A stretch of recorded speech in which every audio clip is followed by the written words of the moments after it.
بسم اللہ الرحمن الرحیم۔ یہ بیر غرس ہے جو مسجد قباء کے تقریباً نصف 2-3 کلومیٹر کے فاصلے پر ہے، اور رسول اللہ صلی اللہ علیہ وسلم سے یہ بات منقول ہے، پائے ثبوت کو پہنچی ہے کہ حضور سرور دو عالم صلی اللہ علیہ وسلم نے اس کنویں کے پانی سے وضو کیا اور بقیہ پانی اس کنویں کے اندر ڈال دیا اور اپنا لعاب دہن بھی ڈالا تھا، اور صحابہ کرام رضوان اللہ تعالیٰ علیہم اجمعین بھی حضور سرور دو عالم صلی اللہ علیہ وسلم کی سنت پر عمل کرتے ہوئے اس کنویں کے پانی سے غسل کیا کرتے تھے، وضو کیا کرتے تھے۔ سرور دو عالم صلی اللہ علیہ وسلم نے ارشاد فرمایا کہ ایک رات میں نے خواب میں جنت کے کنووں میں سے ایک کنویں کو دیکھا ہے، تو حضور سرور دو عالم صلی اللہ علیہ وسلم صبح کے وقت اس کنویں پر تشریف لائے اور آپ نے اس کنویں کے پانی سے وضو کیا، اور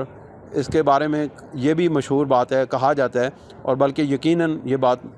پائے ثبوت کو پہنچی ہوئی ہے کہ سرور دو عالم صلی اللہ علیہ وسلم نے اس کنویں کے متعلق وصیت کی تھی کہ جب میرا اس دنیا سے وصال ہو جائے تو اس کنویں کے 7 مشکیزوں کے پانی سے مجھے غسل دیا جائے۔ بہرحال یہ حضور سرور دو عالم صلی اللہ علیہ وسلم کے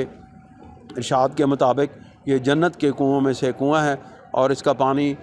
اہل ایمان کے لیے آب شفا ہے، اور انسان کے لیے اس کے اندر بڑے شفا کے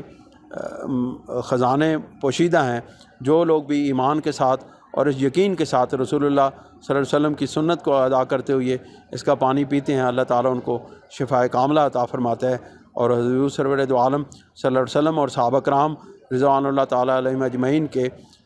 کی سنت ادا کرتے ہوئے اس کنویں کا پانی پینا باعث اجر و ثواب ہے۔ اللہ تعالیٰ ہمیں شفاء کاملہ عطا فرمائے اور اس پانی کو ہمارے لیے روحانی جسمانی تکلیفوں، بیماریوں اور مصیبتوں سے نجات کا باعث بنائے۔ وآخر دعوانا الحمد للہ رب العالمین۔